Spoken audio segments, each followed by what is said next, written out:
The brown suitcase has to do with the fact that in 1961 I started school here at Western.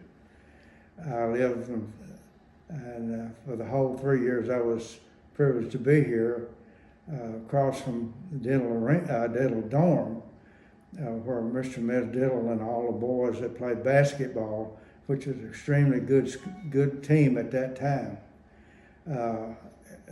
lived. And Mr. Diddle saw me get out of the car. Didn't have a car of my own, so I just came in with rides that I could get from a lot of Madisonville kids were coming to school. And the boy I was rooming with had a car, so he picked me up that Sunday afternoon and brought me to school.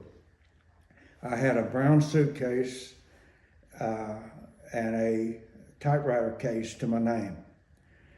What funds I had in my billfold in my pocket, and that was it. When I got out of the car, you don't ever know who's watching you.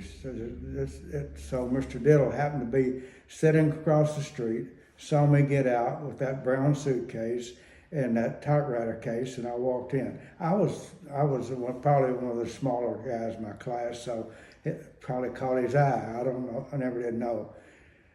The next morning, I got up and started walking up to the Garrett Center, which was brand new at that time, which has been raised now, and going to eat breakfast and keeping the promise that I'd made to my mother that I would take care of myself and eat properly and do all these XYZ things.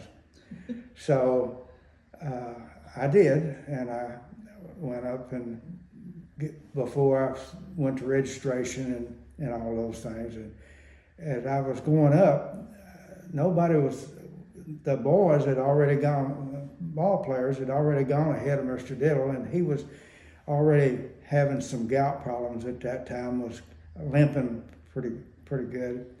And he caught up with me, and everybody was boy to him. He said, "Hey boy, where are you from?" And I told him I was from Madisonville, and I had known several of his players from the past times. And I said, as a matter of fact, one of our dear friends and coaches out there is Don Parsons that played for you. Oh, he said he couldn't play ball. Said he never was worth a dime. And I knew he was kidding, and he said, "No, I don't have any bad ball players. So they're all good ball players." I said, we just hope to make them better." And he went on, he said, "I saw you get out of that car yesterday." And I said, "Yeah, I'm ready to start school." And that was all it was said. We went on, and I got into the Garrett Center and started to eat. I started to go through the line, and Mr. Diddle said, "Grab my plate, grab my tray." And he come and putting eggs and sausage and everything else on the tray, you know.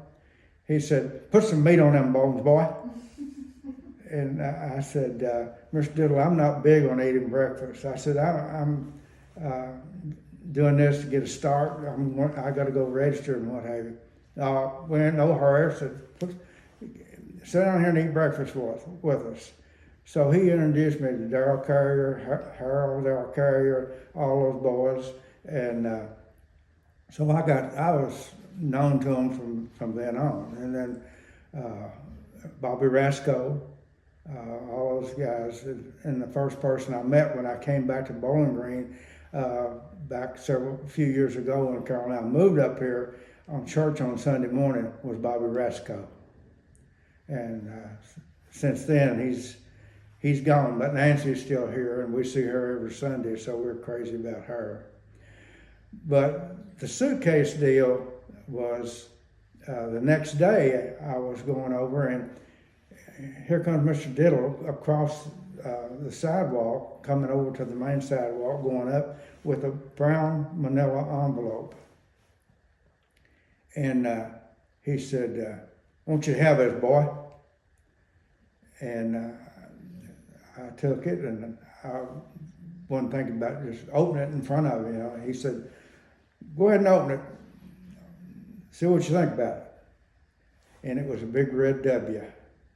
He said the point of that red W is to put that on that suitcase so when you have to hitchhike back and forth, they'll pick you up every time because they know you hadn't got any money, and they know you're a student, and they know you're not going to bother them, and you'll be able to communicate with them. And he made it very clear that that's what he wanted that W for, to put on that suitcase. I carried that W with me all the way through Western, all the way through Auburn. And I, to this day, don't know what happened to the suitcase, but this picture will be a fond memory, I'll tell you that. And you all are fond people to me too, so I appreciate it. Happy birthday, Dr. Slaton! Thank you. Birthday.